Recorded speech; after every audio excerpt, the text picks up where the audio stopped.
Hello, everyone, and welcome to the Hobby Lounge. I hope everyone is doing great today. And in this video, I wanted to make a weekly vlog for everyone, just to kind of speak about two, three topics that I had in my mind during the week. And one thing I wanted to do is I want to keep improving my speaking in front of a camera. And one way is to I always wanted to kind of slow it down a little bit, and I never want to feel like I'm like rushing through a video. So yeah, I just wanted to kind of slow it down and almost have like a conversation with you guys. So in this video, I'm gonna be speaking about the first thing is A Night of the Seven Kingdoms, and I believe we just finished episode 4. So far, like I'm loving it. When I first heard about it, and the first thing that kind of caught my attention was that it was gonna be 30 minutes long per episode, and I've watched like House of the Dragon, Game of Thrones, and I'm so used to like that 1 hour and straight 1 hour, like not 1 hour cut down with like commercials or anything. Because with HBO, I love it how it's like it just goes all the way through. So, and I thought they've done very well, like the producers, the actors and actresses, everyone involved with making this show. Like I don't ever feel rushed in any episode, basically. Like I'm not looking at the clock, oh man, like it's almost hitting time to finish. I thought they've done a very good pace. It's it's a very kind of good slow vibe. I just love Dunk and Egg and like seeing them kind of go through their journey. So, and one of my favorite scenes in the last episode was Sir Raymond Fossaway. And yes, he's a sir now. And I thought he showed a lot of bravery because the context is this: in a battle of the seven, basically it's been kind of established like in the previous episodes that he's not really skilled at arms. He's not really like a warrior or kind of fighter because he's just a squire right now for his cousin Sir Stefan. And Sir Stefan is more of like the fighter. You can kind of see he's kind of more battle hardened. So, and Sir Stefan kind of disgraced himself because this is the thing. He told Dunk that I'm gonna be one of the fighters for you, and you can rely on me. And also, not just that, I'm gonna get some of my friends that can also fight side by side by you. So, and then last second, right before the battle's about to begin, he just kind of just shocked everyone. He said, "I fight with Arion and the accusers," and you could see like it was a very emotional scene because in that kind of instance, 7 against 5, the odds were already kind of not in Dunk's favor, but that is even worse. And then I thought Raymond in that moment basically he showed a lot of bravery because this is the thing. There's a very high likelihood that if this battle starts, that it's gonna be death basically. Like this is a battle. This is gonna be like a battle to the death, or just like a very dangerous kind of situation. And he basically showed that I'm gonna fight with Dunk and I'm gonna be brave even in that moment, basically. So I thought that was an amazing scene. And honestly, the best way that I can describe Raymond in that scene was just brave, because he said, you know what? There's a high likelihood that if I do this, that I could die or I can be seriously injured, but I'm still gonna take it upon myself, and I'm still gonna fight for what I believe is right. And I thought that was such a good scene, man. Honestly, and yeah, and he got knighted, and I'm just so excited for that battle. Like that's gonna be insane. Basically, I keep calling it a battle, but it's like it is basically like a court kind of ruling, basically. But yeah, so I forgot what the word was. A trial by combat, or like I guess a trial of the seven. So yeah, we'll see how that one goes. But so far the series is really good. Like that amazing turn at the end with Prince Baelor coming in, and he's basically gonna be the seventh fighter for Dunk. That was just amazing, and again bravery from him as well, because he's next in line to inherit the Iron Throne, and he's still risking his life to do this. So that's so much jeopardy in coming up in the next episode.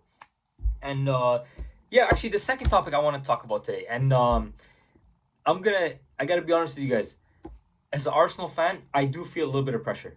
I'm not just gonna be some macho, just I feel no pressure in the Premier League title race, because it's supposed to be like this. This is a Premier League title race. We're almost hitting the last about 10, 12, 13, 14 games of the season. I think we're at 25 right now out of 38. So we're hitting kind of, this is like the main point. This is when you got to establish yourself and you got to make a huge run. And it seems like Manchester City is getting hot again, which they've done in previous seasons. And naturally, I'm gonna feel pressure. That's kind of the way it is. But one thing I want to say is I'm so proud of our Gunners this season, because of this. We've shown amazing defensive solidity to be in this position. We always find a way to score goals. Like, to be, well, we're 3 points ahead right now going in, but if with the win we would be 6 points ahead with the better goal difference, so that counts as a point more in a way. So I'm very proud of us, and I really do believe in us. I don't believe in this. Everyone keeps calling us bottlers, and they're gonna choke. Like, it feels like everyone is kind of waiting for us to choke. And you know what? I just hope we just got to keep what we're doing, just one game at a time. Because this is the thing. Yeah, we feel pressure, but when we win, Manchester City's gonna feel pressure too, because watching Manchester City, and no team is ever perfect. No team is ever gonna be perfect. Everyone has their strengths and weaknesses, but I do feel that they will drop points along the way. I hope they drop points, and this is the thing with the Premier League is there is no match that you come into where it's a guaranteed 3 points. Every single club that you face, they have dangerous players that can hurt you, especially if you don't have the right mindset going into the match. And it kind of goes back to, I remember when they first faced Manchester United. I remember it was Michael Carrick's first game. I didn't expect United to beat them. Like, who would have thought? And I was happy that they lost, but I did not expect that. And then they faced Brighton as well, and they drew with Brighton. They drew with, I believe it was Sunderland as well. And Sunderland, their defense, the way they kind of managed that game, there was points in the match when they had to make like last ditch tackles and everything. But I thought they managed it very well. So there's pressure on both of us, and I really do believe in us that we're gonna go all the way and we're gonna win it this season. So, and my thing has always been this: I don't care about kind of the banter. I think that's what football is about. I'm not afraid to back my team, just because I'm afraid that, oh, if we don't get it done, the banter is gonna be crazy. Yeah, the banter is gonna hurt, and you don't want to check your phone, and everyone's gonna kind of be piling onto you, especially as an Arsenal fan. Like, everyone's gonna be like honest. We got to be honest. But it's one of those things, man. I'm gonna back my club, and I'm gonna back my club to win everything. And you got to do it. Basically, you got to support your team. You can't just be kind of scared of And I don't mean scared, because I don't really think any fan is really like scared. I just mean in terms of the context of like the mindset of low expectation, and then I won't be hurt as much after. And I hate that. I don't like that. I don't like that concept of like, if I have low expectations, I won't. There's a chance that I won't really get hurt that much. I was like, no, you know what? You back your team, and back your team to win. So I hope we win. We actually face Brentford in what time is it gonna be? Actually, about like 40 minutes. So gonna be a very tough match. But I'm backing Arsenal. I'm backing my Gunners. I think we're gonna win. And this is the thing. Every win that we have, we put pressure on Manchester City as well. So let's get this title race going. That's what I want to say. So yeah, that's just kind of the two topics I want to talk about. And actually, just as I was saying that, I just remembered another thing I wanted to speak about, just briefly.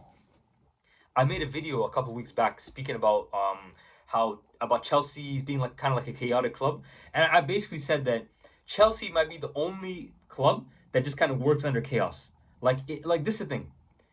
Any other club, if they try to do what Chelsea does, it's gonna be a problem. No one can kind of survive like that. But and then in the context of this, Nottingham Forest has parted ways with Sean Dyche, and they're the first Premier League team to have four different managers in one season. I just How can you be successful like that? That goes completely against like what I believe of how you kind of grow a football, how you can kind of improve yourself as a club and just be sustainable. Like, you can't have four different voices throughout a whole season. What kind of like? Because I said this before. You bring a new manager, he has a system, and then he has his the kind of players that he kind of wants to play with. You fire that manager, you bring someone else, and then the cycle keeps going on. So four managers in one season, I can't. That is just insane. Honestly, like that's never heard of that before. It's never been done. I think the statistic I believe was in the Premier League. I don't even know if it has been done in like another league, but it's just it's crazy. Like, and I know they're kind of just how do I say this in terms of like what they're kind of gonna get from it. This is the thing. Nottingham Forest might be just trying to do it, trying to scam like the new manager bounce, but this is like the business end of the season. Stick with what you have. Believe in the manager that you brought in. Believe in him that he's gonna get enough results to keep you in safety. Yeah, that's the thing. I might speak about this topic in depth a little bit more, but yeah, that's just insane. Like, I just don't know what's happening with football now, man. Like, if you gotta give a manager time. You gotta give him like belief. You have to give him a budget. You gotta give him kind of the leeway to like make mistakes, you know? And there's gonna be rough, like every Premier League club. There's gonna be very tough results. There's gonna be it's gonna be a lot of points in a season when you face adversity. But you gotta stick with it. You gotta keep going, you know. And Nottingham Forest, they're not in a position where it's like desperation time. They're like 15 or 16 points in the relegation zone. I honestly I don't know about that one. That's a crazy decision. I think to I don't know if it was fired or Sean Dyche kind of left, but I guess like that's what they say if he was fired. But yeah, I don't agree with that. I don't agree in this chopping and changing managers all the time. So actually, I want to see what you guys have to say about that. What's everyone's opinion on like on if Nottingham Forest having four managers right now and chopping and changing? I would love to hear what everyone wants to say. And actually, quick note for the other video. I keep saying you guys. I guess say guys and girls. Huge love to everyone. So yeah, let's. I want to see what everyone has to say. And thank you for joining me in the video. I would love it if you guys would subscribe. And I'm gonna keep making content for you guys. Huge love, everyone.